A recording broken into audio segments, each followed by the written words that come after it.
Phil Hendrie Show, 1-800-449-8686. Just put Ms. Newberry on hold there for a minute. Phil Hendrie Show. The Publishers Clearinghouse, the guys that send out those envelopes that say you might have won $1 million, they've arrived. Publishers Clearinghouse officials in 24 states and the District of Columbia say that consumers have really been the losers, and they have announced an $18 million settlement with the direct marketer to curb its allegedly deceptive sweepstakes promotions. Tuesday's settlement, stemming from lawsuits and investigations launched by the states over the past 2 years, calls on Publishers Clearinghouse to change many of its practices and provides money to reimburse some consumers. Publishers Clearinghouse are the guys that send those envelopes and send those things that look like checks. But, if you read the fine print, it says, you haven't won, you have to do this or you have to do something else. Viola Newberry is a Southern California senior citizen who, frankly, has spent a lot of money on these magazines. Viola, are you there? Yes, hello. How are you, dear? Yes, I'm fine. This is Phil Hendrie, and thank you for being on our program. Yes, Phil, it's a pleasure to be with you. Okay. I know that you're at your attorney's? I'm with Mr. John Grace, who is my attorney, yes. Okay. So tell me about you. Did you get taken by these deceptive practices? Yes, I think that I had, and I'm hoping that other people are not taking advantage of this. How do you think that you were taken advantage? Well, I spent a lot of money on magazine subscriptions, and I had spent quite a bit of money to the point where I was having a very difficult time paying my bills, and I was at one point in danger of losing my home. And I was also at one point, I had no food in the house because we had literally spent so much money on these magazine subscriptions. And how are you doing now? How are you doing now? Are you eating? Oh, yes. We are doing better. We're coming back. And hopefully the lawsuit settlement will see some money. But I went to the bank and tried to cash some of these checks, and it's very humiliating. You got one of these checks that looked like it was a check from one of these marketers, one of these telemarketers saying you might have won $1 million? Yes, and I went with my daughter to try to cash one of these, and we were told it was not a check. And I was so hungry, I didn't have anything to eat. I understand. And so all I want is for that hell to be over. I was so hungry. $10,000 for magazine subscriptions, dear? Is that how much? Yes. Some $8,800 to $9,000. $8,800 to $9,000. And there were a list of, how many magazines? Oh, my. There were so many, Phil. There was probably about 20 right when we started. And then there were more later on. It was a very, very difficult. Go ahead. It was just very difficult. What were the magazines? You spent $10,000 on subscriptions to which ones? I have the Soldier of Fortune, Guns and Ammo, Chic, We, Gear, Details, Reader's Digest. Now, I understand that one of your neighbors, and one of the things that caused you some embarrassment, one of your neighbors got a hold of one of the magazines? Yes, and I didn't know that I had subscribed to this. I was just trying to get enough magazine subscriptions. This magazine came to your neighbor. What was the name of it? The one that went to my neighbor, and it was very embarrassing. What was the name of that magazine? Dick Smoker. I was so embarrassed. Yes. Well, that's rough. What other magazines? Well, Ferret Lover and Emu Fancy. I hear you laughing. Are you? No, I'm fine.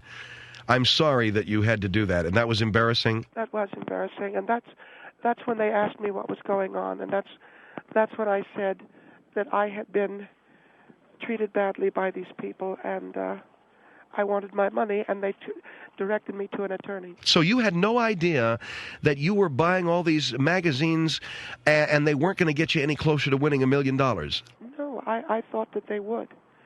And to the point that you were subscribing to magazines that were embarrassing. Yes. There's one here. See, what is Pull Smoke Weekly? Was that another one? Yes, it was. Okay. Well, I'm awfully sorry to hear that. But the worst part was trying to keep my hunger at bay. I thought that if I subscribed to magazines, then I would have a better chance of winning. And I'm very embarrassed because I never intended to read these magazines. No, I believe you when you say that, but when you're just blindly buying magazine subscriptions hoping that you'll win $1 million, it's going to run into problems, and that's what happened when you bought these, right? Yes. But, the problem started when these magazines arrived, and our neighbors saw that. Well, you could also say that the problem started to be solved when the magazines arrived, and your neighbors saw you, and they know you to be a good woman. Yes.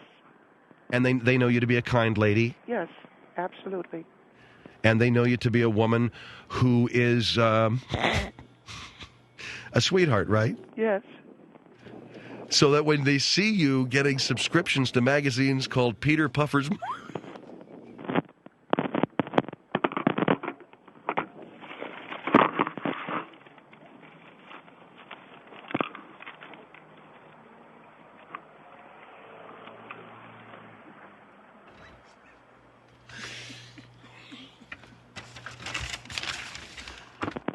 I've put up with enough of this embarrassment. Goodbye.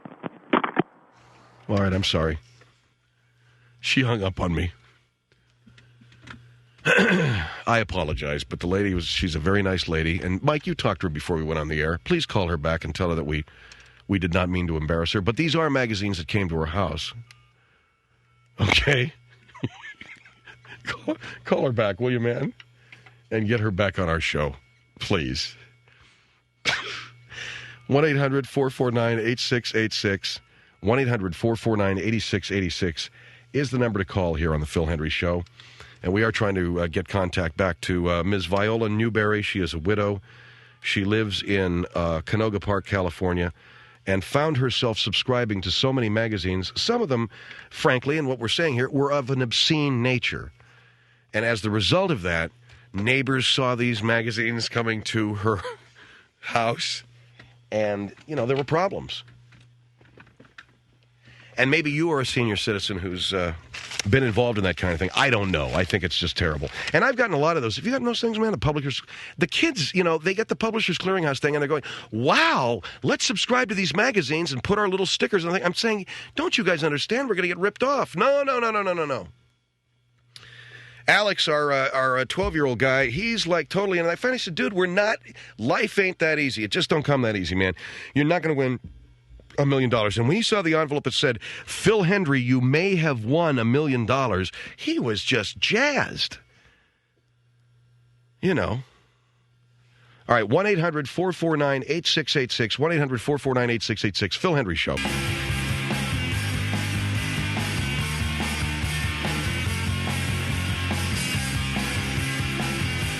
1-800-449-8686. Phil Hendrie Show. We got Harvey Wireman with our legal case of the week, who's going to join us from, I'm sorry I lost contact with Ms. Newberry.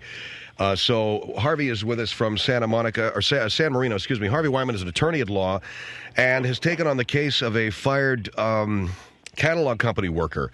Now, the idea that workers send email, that's inter-office email, that workers send inter-office email and inter-office faxes is of some concern to some companies because they're sending some inter-office faxes and inter-office email that is unwelcome, and that is the subject of, our conversation with Harvey. Harvey, how are you? I'm very good, Phil. Thank you. And your client, Mr. Chris Norton, right? Yes, sir. Phil, this is Chris Norton. He's 28 years of age. Hi, Phil. How you doing? Chris, how are you? I'm doing really good. Tell me, Chris, you were fired for sending some email, correct? Can you tell me about it?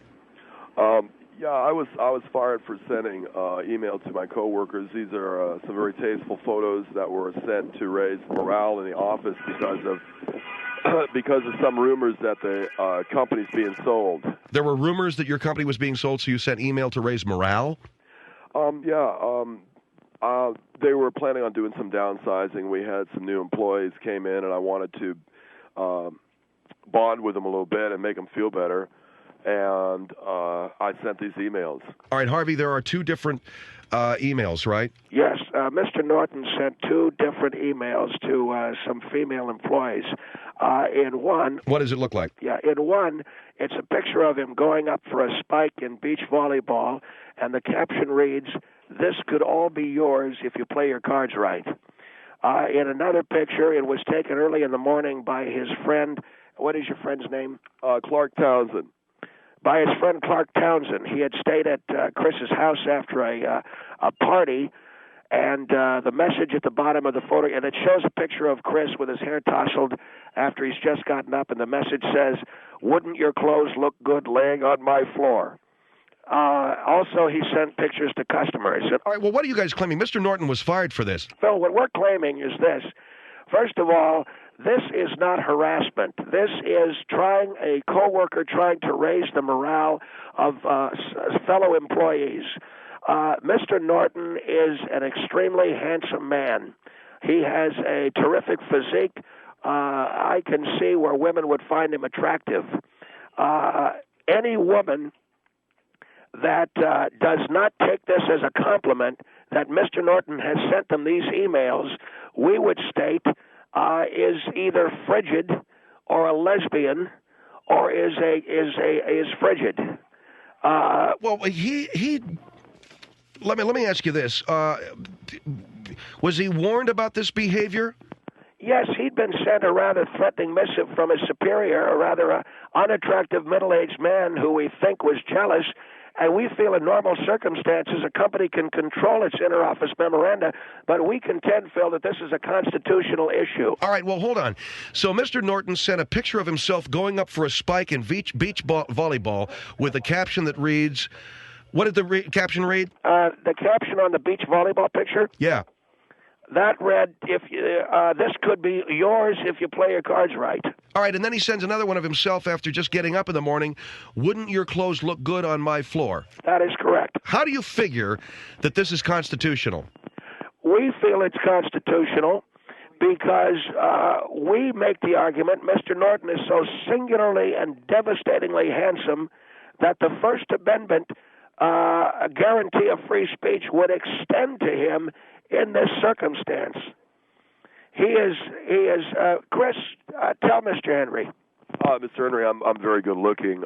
My handsomeness is an asset to any company, especially one undergoing reorganization such as ours. And I feel that women should be honored and thrilled to ever get noticed by a guy like me. And I just think that there's women who should be very, very thankful for that. All right, Chris, I'm not going to doubt that you're good looking.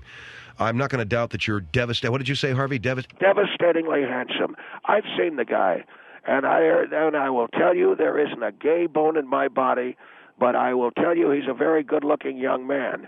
Now, the women find him... Well, the women who got this email apparently were unappreciative of it and then complained to their boss, right?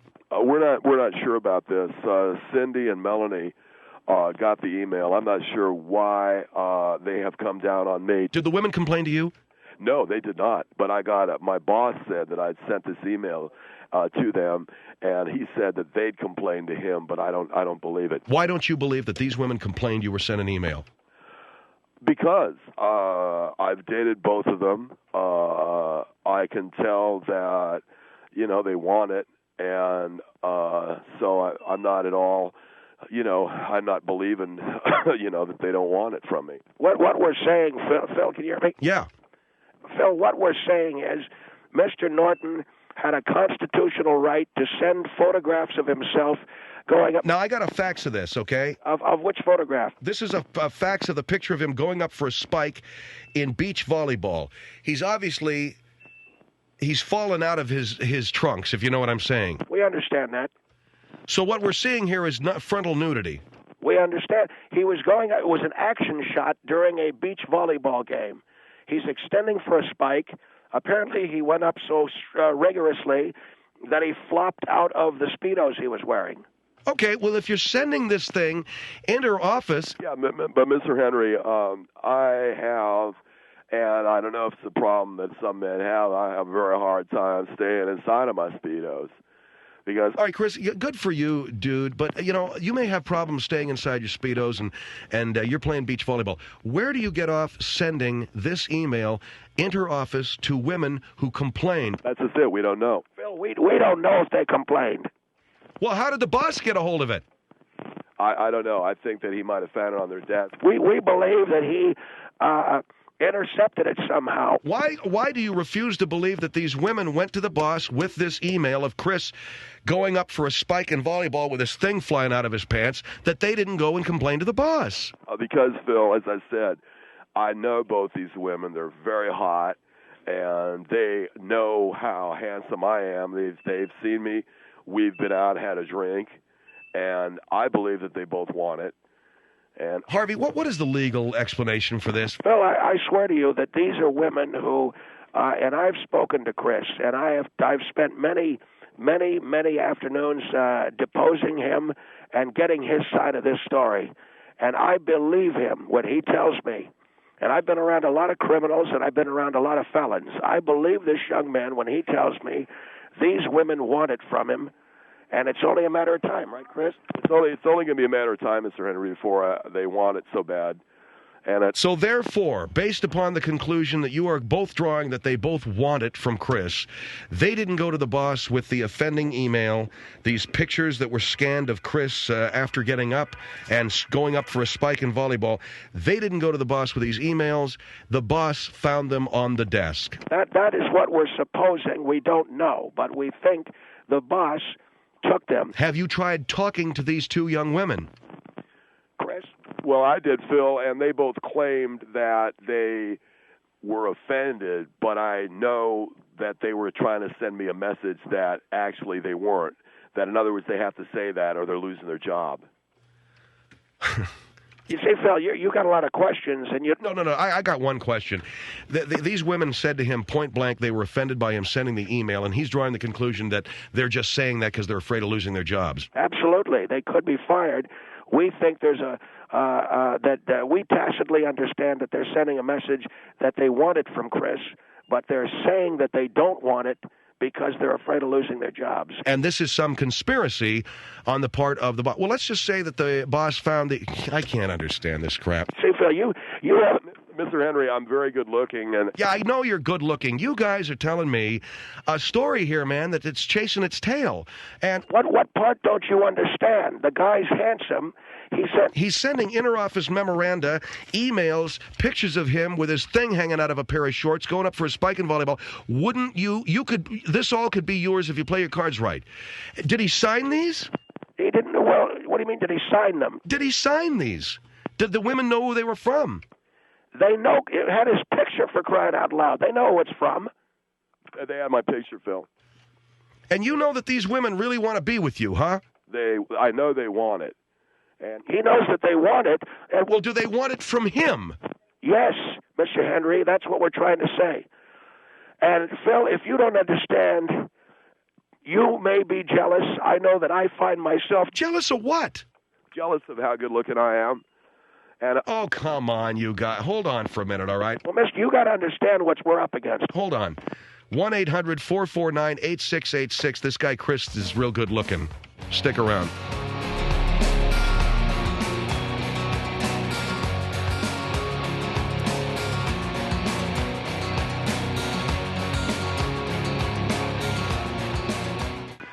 Harvey? Yes, Phil. All right, Chris, Mr. Norton is being represented by you for what? We're planning a lawsuit over unreasonable illegal termination. Okay, he was terminated because of these emails that female employees received from him showing him going up for a spike in beach volleyball with his genitals flying out of his shorts. Another one of him just after he's gotten up, and both with captions that read, "This could be yours if you play your cards right," and "Wouldn't your clothes look good lying on my floor?" Yes. And that picture was taken by who, Chris?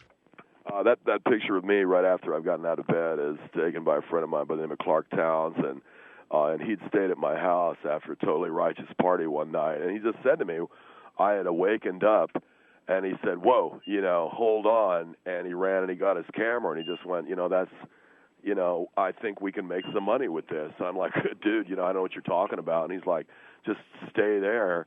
And okay, Clark Townsend spent the night at your house and then's taken a picture of you after you wake up? Yeah. Okay. What are you saying? What am I saying? Well, what are you inferring, Mr. Hendrie? Well, you know what, man? We won't get into it right now, okay? No, if you're calling me something, man. No, I'm not going to say anything, okay? Let's go to San Antonio on the Phil Hendrie Show. Hello? San Antonio, hello. Oh, yes, this is me. Go ahead, ma'am. Oh, I'm just so overwhelmed. I'm trying to figure out which question to ask first. I work for a very large company, and we have what's called an acceptable use policy, which clearly defines personal use of business computers. That in alone can get you fired, much less sending obscene material through the email. Well, what's wrong with sending a friendly email to a coworker?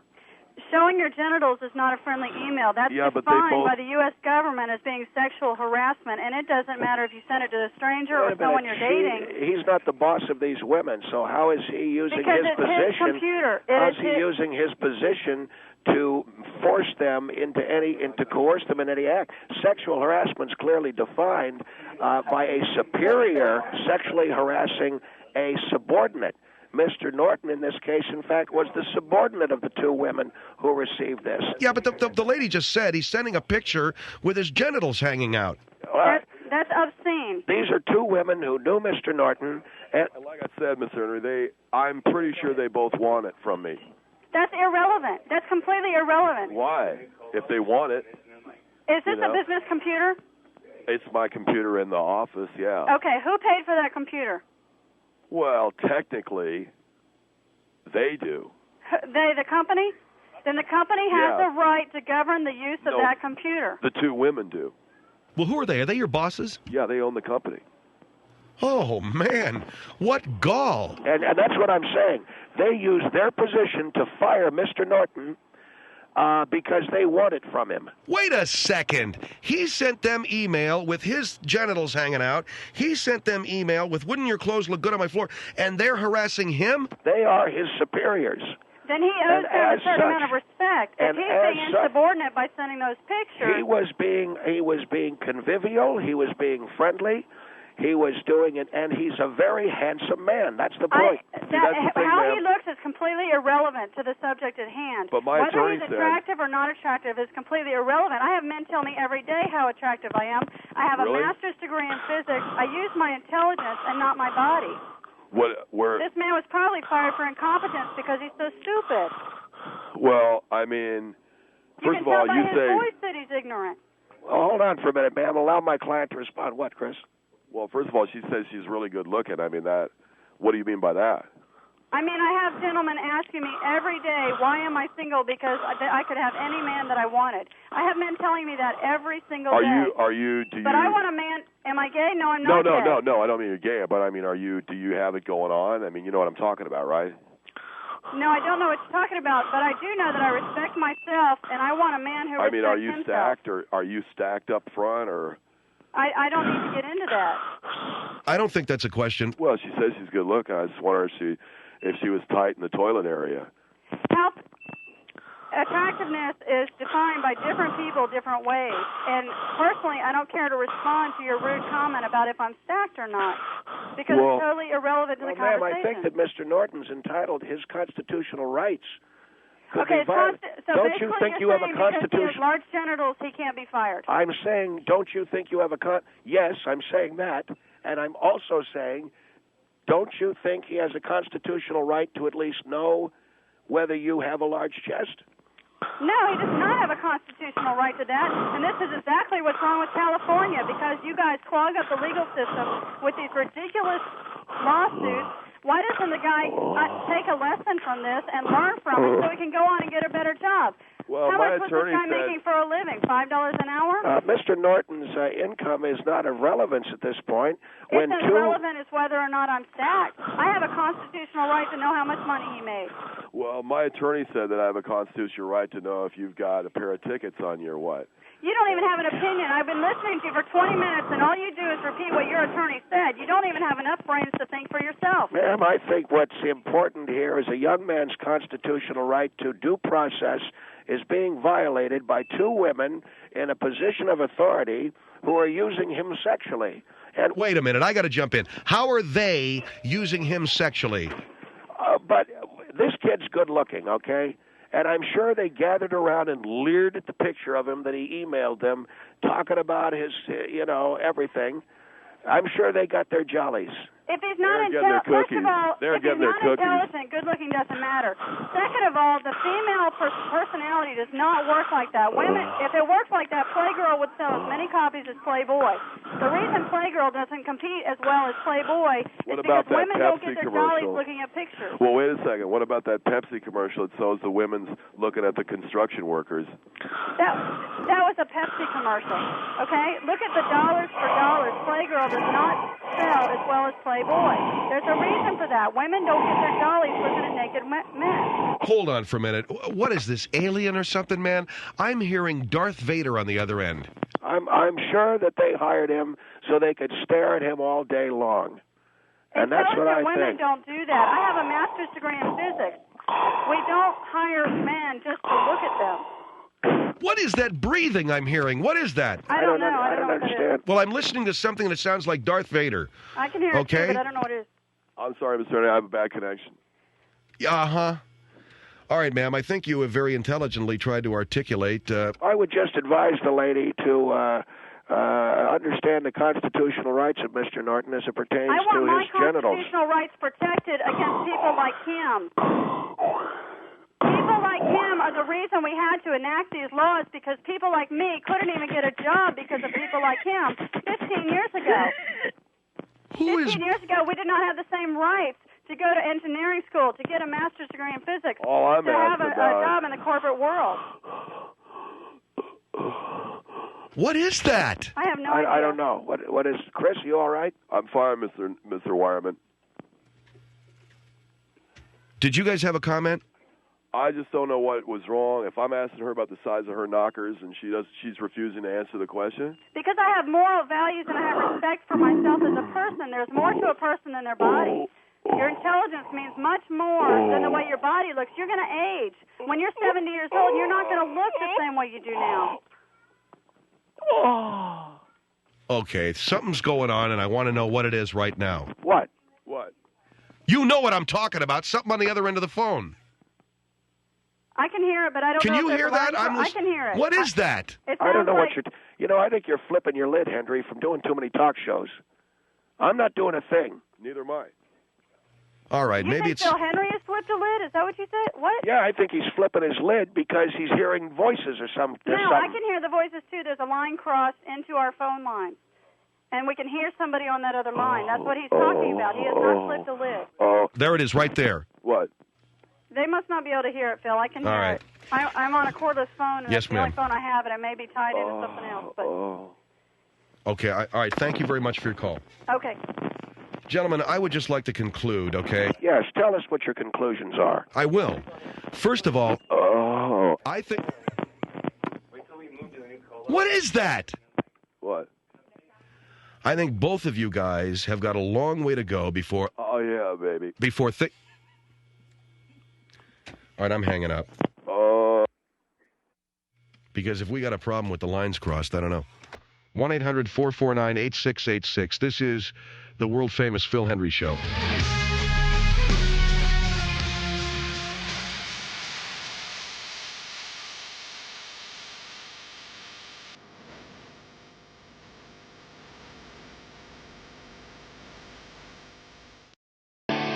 Phil Hendrie Show here. And I'm Phil. And I don't want to make any comment. I'm not trying to. I understand that the a romantic split up is very difficult. I've been through a few myself. I have, in my history, like everybody else, we paid our dues. So when Anne Heche and Ellen DeGeneres break up, it's not anything to mock. Now, the bizarre aspect of that story, as we have all heard, is her showing up on someone's doorstep, as far as I can understand this. I have asked so many people what happened, and she apparently went into someone's house and was speaking incoherently. Now she flies to, I think, Vancouver, Washington on Monday and is whisked away in a van. So the point being, she, was in a hospital Saturday afternoon and appeared to be distraught or upset on Monday. I can understand being distraught. I can understand being upset. Babbling incoherently does not fall under the heading of being emotionally distraught over a breakup. My wife and my good friend Melissa Morgan, my wife Maria, they think, well, that's what happens when you split up. Now, Schaefer and I, being guys, and this essentially defines the difference between the sexes, I'm sure. This essentially is the difference between a man and a woman.